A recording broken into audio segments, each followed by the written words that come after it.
चुनावों में राजनीतिक दल फ्री बांटते हैं, रेवड़ियां बांटते हैं, जिसकी वजह से हालात ये हैं कि आज सुप्रीम कोर्ट में ये दलील दी गई कि अगर ऐसा ही रहा तो देश श्रीलंका के हालात के कगार पर पहुंच जाएगा। इस बाबत पीआईएल दाखिल की है। बीजेपी नेता अश्वनी उपाध्याय जी ने हमारे साथ हैं, बात करते हैं। सर, सबसे पहले जो आपकी याचिका है वो क्या मांग करती है और उसमें क्या तथ्य दिए गए? देखिए, हमने अपने पीआईएल में ये कहा है कि इस समय राज्यों के ऊपर 70 लाख करोड़ का कर्जा है। उत्तर प्रदेश पे 6 लाख करोड़ से ज़्यादा का कर्जा है, महाराष्ट्र पे भी 6 लाख करोड़ का कर्जा है, तमिलनाडु पे 6 लाख करोड़ का कर्जा है, आंध्रा तेलंगाना 3-3 लाख करोड़ का कर्जा है, बिहार के ऊपर लगभग 3 लाख करोड़ का कर्जा है, पंजाब के ऊपर 3 लाख करोड़ का कर्जा है। तो 70 लाख करोड़ का कर्जा है। उस कर्जे की भरपाई करने की बजाय राज्य सरकारें चुनाव के पहले मुफ्तखोरी का वादा करती हैं और जब सरकार बन जाती है तो फिर वो मुफ्तखोरी को पूरा करती हैं। इसके कारण बजट बिल्कुल लगातार गिरता चला जा रहा है। चाहे राज्य सरकारें हों या पार्टियां हों, सभी इस तरह के वादे करते हैं। वही जो पॉलिटिकल पार्टियां वादा करती हैं, चुनाव जीतने के बाद वो सरकार में आ जाती हैं, फिर उसको पूरा करने लगती हैं। तो ये अपने आप में भ्रष्टाचार है, ये घूसखोरी है। वोटर को लुभाने के लिए ये कहना कि तुम मुझे वोट दो, मैं तुम्हें स्कूटी दूंगा, तुम मुझे ये दे दो, मैं तुम्हें ये दे दूंगा, ये अपने आप में घूसखोरी है, ये भ्रष्टाचार है, ये फ्री एंड फेयर इलेक्शन का जो कॉन्सेप्ट है उस कॉन्सेप्ट के खिलाफ है। और बजट और डिस्टर्ब होता चला जा रहा है। तो आज मैंने माननीय सुप्रीम कोर्ट को यही कहा, अगर इसे नहीं रोका गया तो हम सीधे सीधे लंका के रास्ते पे हम चल रहे हैं।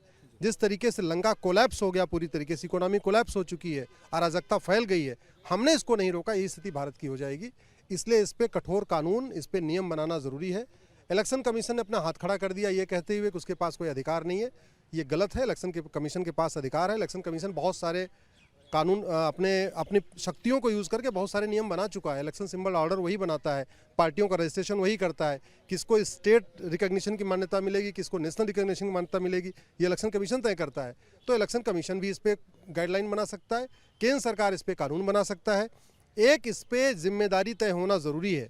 जिस राज्य पे 3 लाख, 4 लाख या 5 लाख करोड़ का कर्जा है, उस राज्य की पॉलिटिकल पार्टियां मुफ्त का वादा कैसे कर सकती हैं? अगर इसको रोकना, इसके रोकने के लिए इलेक्शन कमीशन को भी, केंद्र सरकार को, दोनों को ही अपनी जिम्मेदारी उठानी चाहिए। आज माननीय सुप्रीम कोर्ट ने सेंट्रल गवर्नमेंट को बोला, आप 1 हफ्ते के अंदर जवाब दाखिल करिए, अगले बुधवार को इस पर फिर सुनवाई होगी। अश्वनी जी, एक सवाल आता है कि जो एक तो आपकी याचिका में आपने क्या मांग की है, क्या सुझाव दिए हैं, कैसे इस तरह की जो रेवड़ी बांटने की जो एक प्रचलन चल गया है उसे रोका जा सकता है? मैंने इसमें सुझाव ये दिया है कि चूंकि election symbol order election commission बनाता है, तो इलेक्शन कमीशन पार्टियों को डी रजिस्टर कर सकता है, पार्टियों को डी रिकॉग्नाइज कर सकता है, और इलेक्शन कमीशन इवन कैंडिडेट को रोक सकता है पॉलिटिकल पार्टियों के चुनाव चिन्ह से लड़ने के लिए। ये इलेक्शन कमीशन कर सकता है। और पार्लियामेंट के पास तो पावर है, पार्लियामेंट तो कुछ भी कर दे। पार्लियामेंट तो ये भी कह सकती है, भाई जो ऐसा वादा करे उसको हम जेल में डाल देंगे। वो तो कानून बना के सरकार कुछ भी कर सकती है। अल्टीमेटली इसको केंद्र सरकार और चुनाव आयोग दोनों को ही इसको तय करना है। दुनिया के कई देशों में इस पर रोक के लिए नियम बने हुए हैं।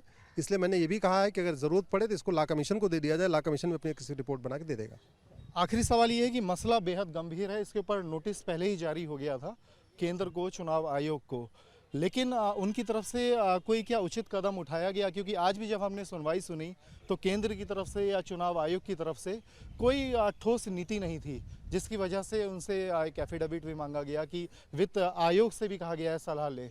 तो क्या लग रहा है कि संजीदा हैं जो केंद्र सरकार है या चुनाव आयोग? देखिए, मुझे तो अब अगले हफ्ते अभी इलेक्शन कमीशन का जो जवाब आया है वो तो लीपापोती करने वाला है, वो अपने पल्ला झाड़ने वाला है। इलेक्शन कमीशन के पास पावर है, पता नहीं उस पावर को इलेक्शन कमीशन क्यों नहीं यूज़ कर रहा, मुझे समझ में नहीं आ रहा है।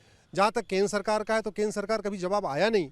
जब जवाब आएगा तभी हम समझ पाएंगे केंद्र सरकार का इंटेंशन क्या है, उसका मोटिव क्या है।